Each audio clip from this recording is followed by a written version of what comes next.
Professor Rombach. Welcome. Thank you for taking the time to have a discussion about global innovation. Please take a seat. Thank you much. Great to be here again, and looking forward to a very interesting discussion, pretty much based more on your experience in establishing Fraunhofers around the world. You've set up one in North America, one in South America, and you've also set up a research project in Australia with NICTA, I think in the early 2000s. Yep. And ideally, we're going to set up another Fraunhofer project or institute pretty soon in Victoria. So why does the Fraunhofer set up institutes outside of Germany? I think science requires benchmarking across the world, working with the best. I also do this with my employees because it's so easy to convince yourself that you are great if you're just living in your own space. And so science is about offering the best in some areas, and that is only possible if you have this constant benchmarking. So we are looking around in the world, where are the best groups in our areas, where are the most interesting projects, and we want to be involved to learn. On the other hand, of course, we also have the other direction. We can very often offer our competences to collaborations and impact projects in those other regions. So for instance, in Brazil, we are involved in building up energy management systems. In the United States, we are basically involved in establishing Industry 4.0, so advancement in manufacturing. So different regions have also different demands, and so if we have a match where our competences fit their needs, and at the same site they are excellent, so we can use that as benchmarking, that's the ideal location for a Fraunhofer Center. Have you had any resistance from the governments of other countries saying, why should we let the Fraunhofer in? They're German, they're not American or Brazilian? I mean, or I'm now Australian? not talking about like defense projects, that's a specific context. But in general, there is typically two things we have to overcome. The first one is the base funding. Also, it's only 1/3. Most countries don't have that legacy of Germany of 70 years to have base funding as a budget line item. So they talk about projects of 3 years, so you never know what happens afterwards. So the first thing is to convince them that they want to engage in a sustained establishment of a center. And then the other thing is what you mentioned, yes, Germans are coming here, and so we are going to good locations, excellent locations, so are we going to take things away?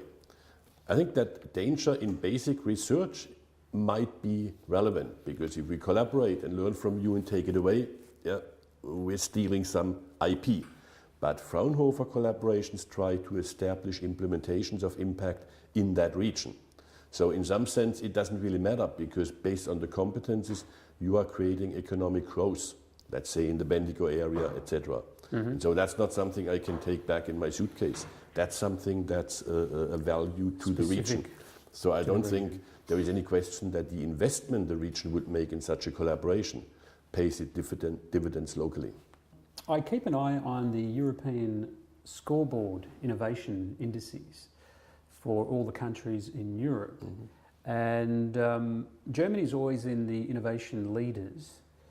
However, you usually see that Sweden's #1, then you have Denmark, Finland, Netherlands.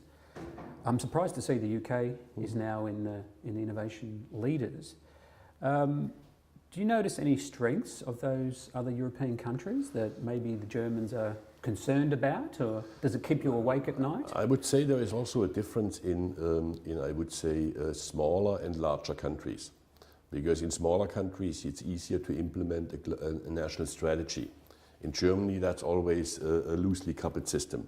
So you have probably not the same strengths if you look at Germany overall, but you have different hubs. For instance, we have started establishing hubs for microelectronics in the Dresden area. We have established hubs in software in the southwest of Germany, etc. So it's a more localized, I would say, creation of competences, and not across the country, like in Luxembourg or in Denmark or so. It's easier to have a common, homogeneous strategy that's will never be possible in Germany. But so if you add up the sum of things, I think Germany is very much at the front end. If we have a weakness, it's about commercializing the competences. We are very good in creating lots of patents. The best Fraunhofer example is MP3, but the money was made in Asia and United States. So we are not the best in, we got license Capturing. fees, Okay. but from a macroeconomic point of view, we didn't create the companies to commercialize this, but they were created somewhere else. We always hear the Mittelstand, the Mittelstand phenomenon. If you could explain the main features of the Mittelstand, why they're so successful. Mittelstand on one hand is the size aspect. So it's typically companies between what you call 500 and I would say 10,000 people, not the very large companies. But the most important ingredient, they are typically owned by private people, like families. And they have a much, I would say, more emotional relationship to their company. So when you see, for instance, that there are certain downturns in economy, large companies immediately have to cut personnel to keep the profit high. Yeah? Mid-sized companies very often steer across those valleys because they have alliances with their employees, they know them. And so innovation is very often easier to maintain in mid-sized companies than in the large companies who hang their flag according to the wind very often. Yeah? And I think that's the big strength that the mid-sized companies in Germany overall called Mittelstand are the persistent ones who are more trusted also by employees. There's a better relationship between management and employees. Their employees are very often regionally. So it's more family kind of, I would almost call it family Mittelstand. That's the driving backbone of innovation in Germany. The Australian census this year, the statistics were taken in 2006, but when it comes to religion in Australia, this was the first time in Australia's history that people recorded the majority that they had no religion. The next one was Catholic. However, I think that's completely false. The number one religion in Australia is sport. That's right. Actually, we're sports mad, almost, I think, to the detriment of STEM Right. technologies and focus. You've also been chairman of Kaiserslautern's football club. Now, was that 6 years? 8 years. 8 years. Now, that's a professional sporting organisations. What similarities do you see between running a sporting club and an applied research institute like the Fraunhofer? Well, first of all, I never did this because of similarities, but because I'm sports crazy too. And I like in my life to have some predictable things compared with some unpredictable things. And when I talk to my colleagues in research and science, who always say you never know what's going to happen, I say it's predictable compared to anything you will experience in sports. That's the downside, or in some sense. But there are really similarities. What I learned over the years is here at university in Fraunhofer, as well as there, I was dealing with extremely talented young people. Very different talent. Sports, athletics versus science. And they were good enough to be successful. But what they typically had to learn is how do you make success sustainable. Yeah? The same as the hype, if a young researcher has the first acceptance of a paper somewhere, they believe they are God. Yeah? Then you have to tell them, I mean, there is a path to make that sustainable. The same with sports guys. The guy scores 2 goals and thinks he's the greatest on earth. And I have seen so many careers disappear because people didn't understand that, what the difference is between one-time success and sustained success, how to achieve that. From that point of view, I think I learned on both sides something that helped me on the other side. But that's about the end of similarities. The other thing in terms of predicting things, forget it. In sports, completely emotional, completely. I always said we are a company with the product of emotion. And that's the best. So we had to run it like a company, the club, from a financial point of view, but our product was not soccer, it was emotion. Emotion. Yeah. And that's hard to control.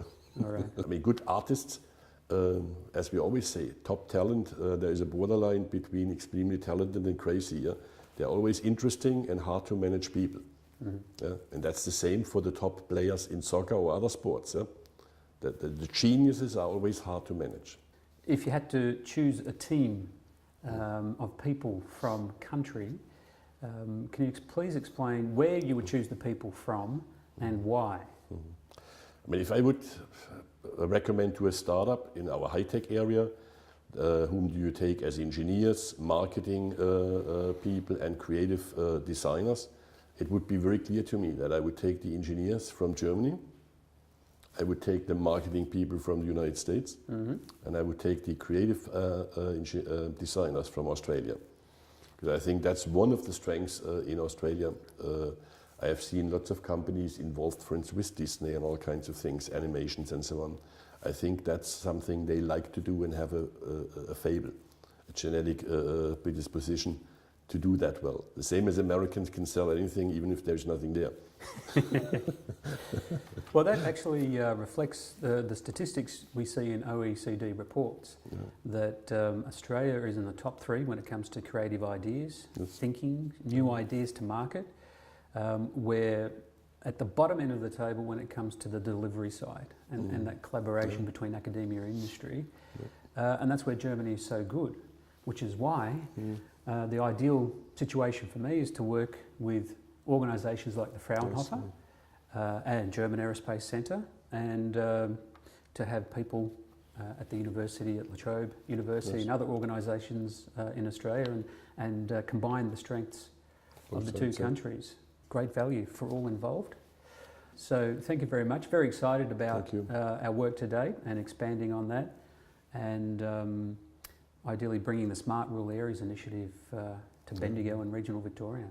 So thanks again for your time. Most appreciated, and look forward to seeing you in the future. Thank you very much. Take care.